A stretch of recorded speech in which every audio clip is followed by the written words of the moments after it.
Most of you will remember that as we ended 2018, the market was in a very steep downdraft. For the fourth quarter of 2018, most equity markets around the world fell as much as 20%. During 2019, in contrast, we've had a terrific recovery, not only in the United States, but really worldwide. And if you look at the green box that says equity, you can see that stock markets around the world have been up in the second quarter, and in fact all year. This is in spite of a variety of economic indicators which are mixed.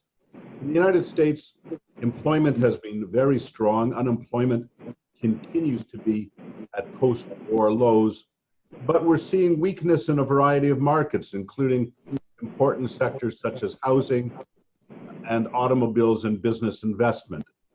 Consumer spending remains relatively strong, and consumer confidence remains pretty strong, and that's about 70% of the US economy. However, we are seeing pervasive weakness in foreign markets and foreign economies, and that's a cause of concern.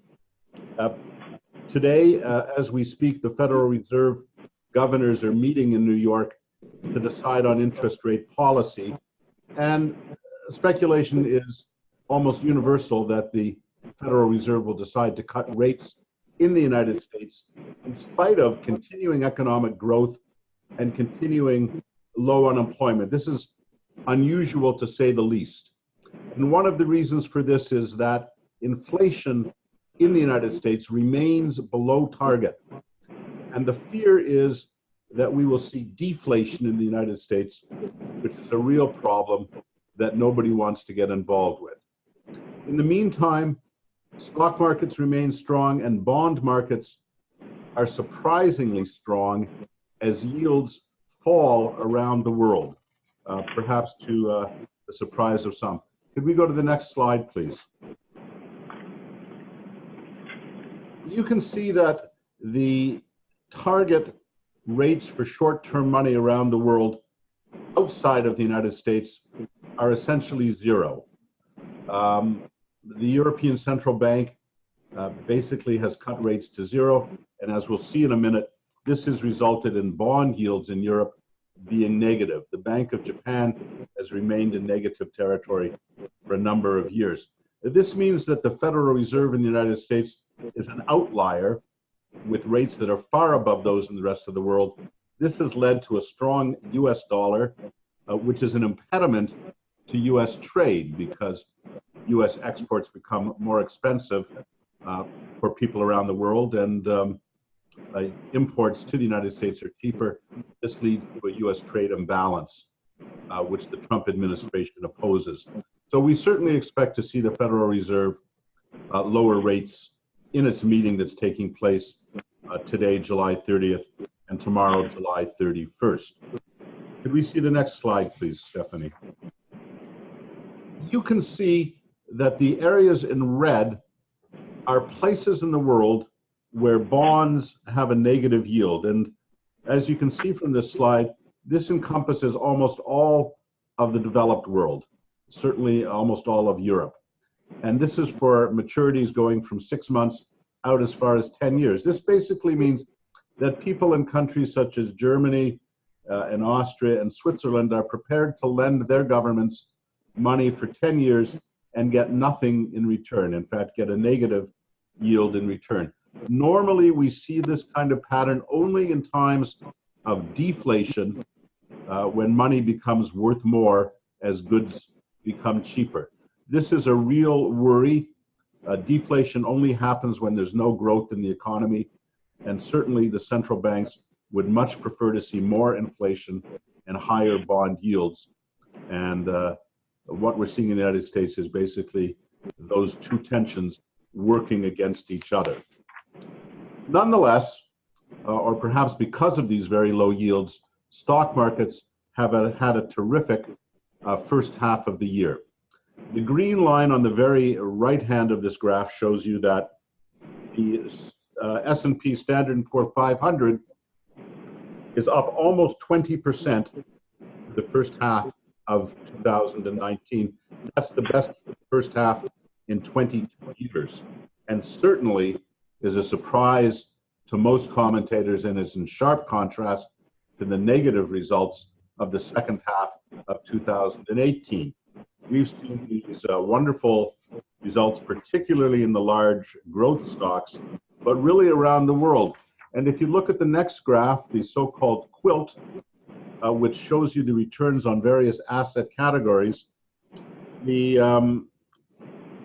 2018 graph shows you that safety was the winning bet. The best performing category in 2018 turned out to be the least risky, stable value, followed by core bonds, which returned zero. Every other asset category in 2018 was negative. But in contrast, in the first part of 2019, we see that equity markets lead the way, with US equities strongly positive and foreign equities close behind. Bonds and high yield bonds and real estate have also done well. And the losing category is that which led last year, stable value, followed by emerging markets and master limited partnerships. So, as we say every time that we show the quilt, the importance of the quilt is to emphasize that diversification is the key to a successful portfolio management strategy. Nobody can predict which asset category is going to lead the pack from year to year, and that's why our investment strategy is to diversify across many market categories. Next slide, please. There's no question that we are late in the business cycle. The present expansion in the United States has been underway since early 2009. And by most calculations, it's the longest continuous expansion, that is to say, an expansion not interrupted by a recession, certainly in the last 100 years. Typically, in the late part of a business cycle, you see interest rates rising and inflation rising.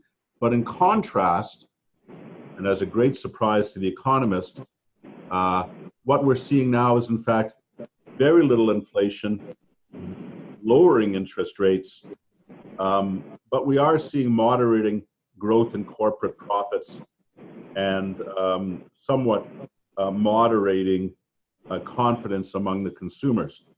Do we think a recession is imminent? I think the short answer is nobody knows. Certainly federal fiscal policy, that is to say the US federal budget, is highly stimulative, with a $1 trillion operating deficit forecast for the 2019 year. That's an unprecedented level of fiscal stimulus in an expanding economy. And to buttress that with an expansionary monetary policy, that is to say low interest rates, certainly should be enough to either fend off a recession or certainly to moderate any recession that might happen. So if we look at the indicators on this page, the current trend for Fed funds may be falling. We'll find out tomorrow. The yield curve is in fact inverted in some places. That is to say short-term money pays more than long-term money. Economic growth is certainly moderating. Inflation has been falling. Unemployment may now have stabilized. Equities have been rising. So it's a period of contrasting and contrary economic indicators. We don't think that a recession is going to happen in 2019, but it's certainly not out of the question for 2020. Could we go forward one slide, please? So the late cycle doesn't mean the end of the cycle, but it does normally mean that we don't see great performance from the stock market. That may be one reason why the Fed is considering lowering rates, and we certainly may see more volatility.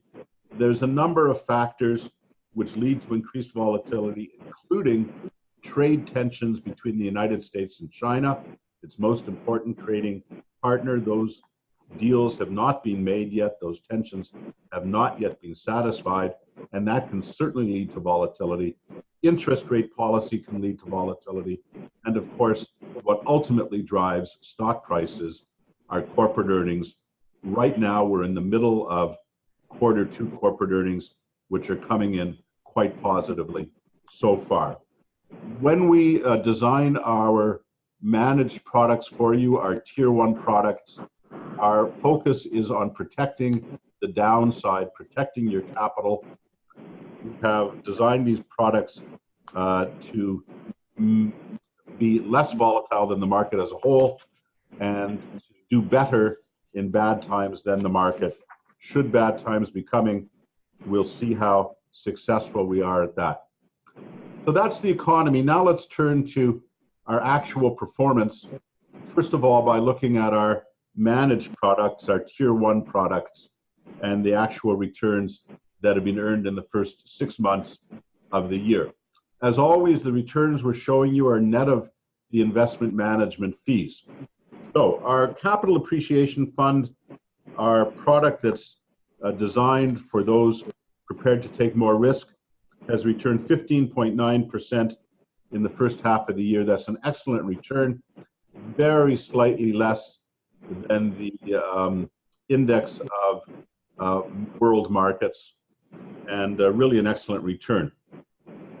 The appreciation and income fund, which blends together the more aggressive capital appreciation fund and the income focused, as the name suggests, largely bond weighted fund, 11.9%.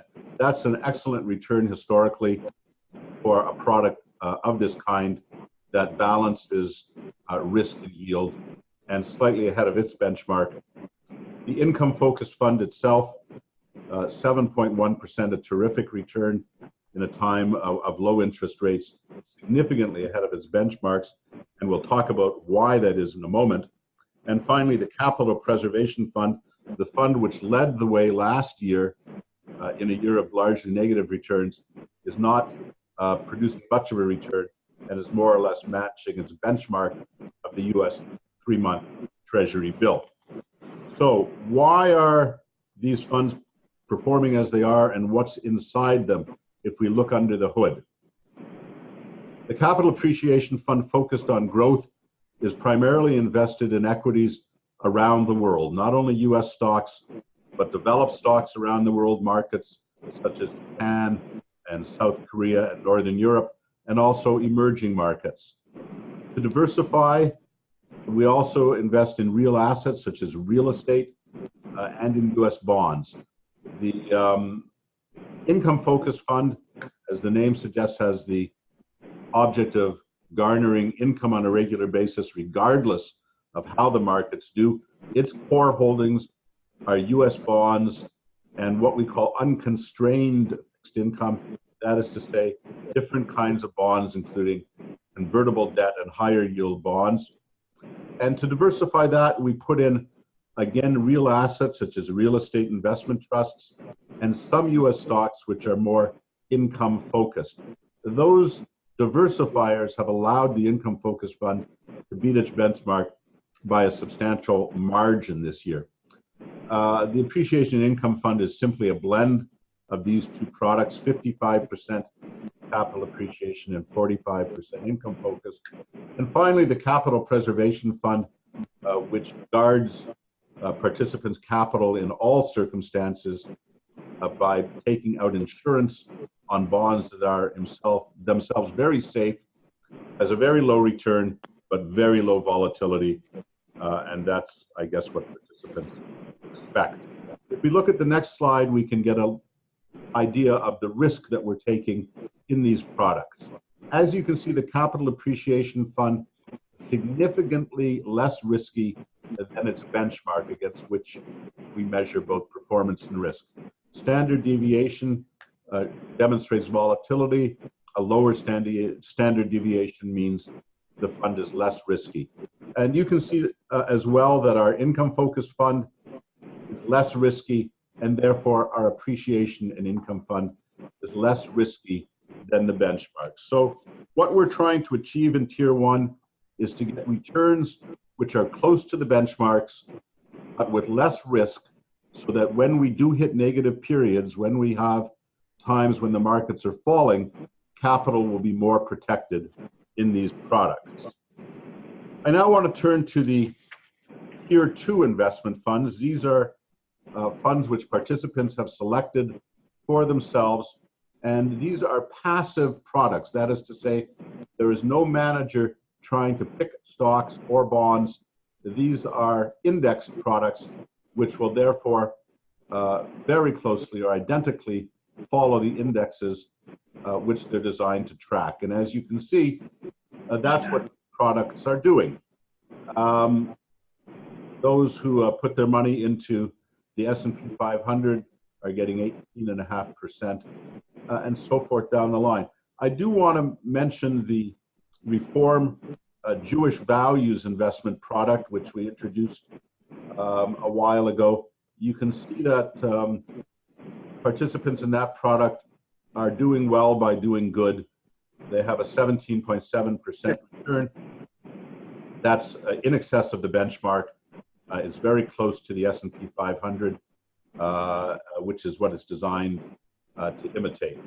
And just so you'll know, about 1% of total assets under management in the RPB have been invested in the JVI fund, and we'd certainly like to see that grow. So that's the story for the first half. It's a very positive story. We're modestly hopeful going into the second half.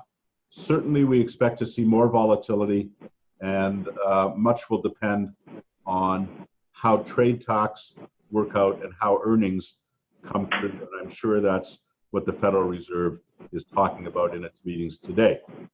So I'd now like to turn it over to the chairman of the RPB, Leonard Teitelbaum, who will take it from here.